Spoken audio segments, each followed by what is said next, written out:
नमस्कार मित्रांनो, कायदेशीर माहिती देणार माझ्या युट्यूब चॅनलमध्ये तुमचं स्वागत। आजचा विषय नैसर्गिक पालक आणि कायदेशीर पालक म्हणजे पेरेंट आणि गार्डियन या दोघांमधला फरक आज कमी शब्दामध्ये तुमच्यासमोर मांडतो। पहिली गोष्ट म्हणजे नैसर्गिक पालक हे सामान्यतः त्या मुलाचे जैविक किंवा दत्तक आई वडील असतात, ज्यांनी जन्म देतात ते जन्मदाते किंवा दत्तक घेतलेले असे आई वडील हे त्याचे नैसर्गिक पालक ठरतात। आता हे पालक वगळता समजा धरून चालत दुर्दैवाने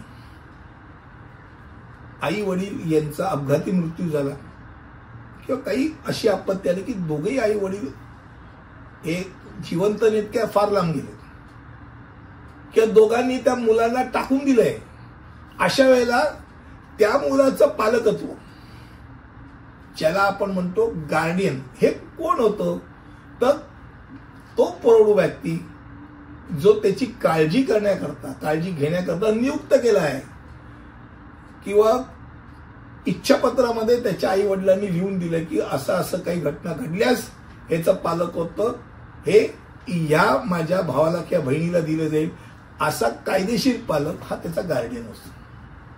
म्हणजे मूलतः नैसर्गिक पालक हे सहसा डिफॉल्ट गार्डियन असतातच। नैसर्गिक पालक त्यांच्या पालकांच्या जबाबदाऱ्या पूर्ण करण्याकरता असमर्थ बनतात किंवा उपलब्धच नसतात, कारण का ते दुर्दैवाने जीवित नसतात। अशा वेळेला गार्डियन हा न्यायालय किंवा मृत्यूपत्राद्वारे नियुक्त केलेला दुसरा कोणी असू शकतो। म्हणजे नैसर्गिक पालक कोण झाले, आई वडील किंवा दत्तक।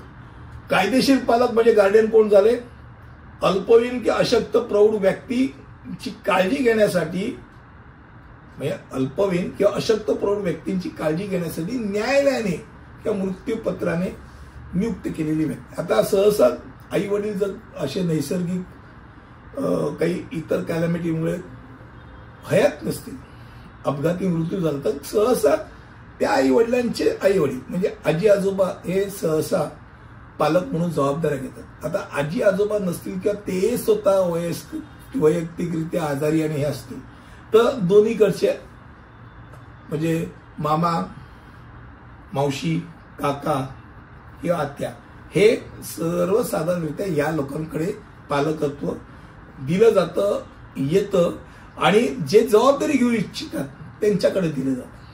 आता एकापेक्षा जास्त समजा माणसं पैदा झाली, आम्हालाच पालकत्व पाहिजे, तर मग न्यायालय निर्णय घेतो की त्या मुलाची अफिनिटी कोणाकडे आणि त्या मुलाचं संगोपन कोण अधिक चांगलं करू शकेल त्या व्यक्तीला नियुक्त केलं जातं। मग तो कायदेशीररित्या पालक ठरतो, तो त्याचा गार्डियन ठरतो। त्यामुळे कायदेशीर पालक आणि नैसर्गिक पालक म्हणजे पेरेंट आणि कायदेशीर पालक म्हणजे गार्डियन या दोघांचा अर्थ मला वाटतं कमी शब्दामध्ये तुमच्या समोर मांडला।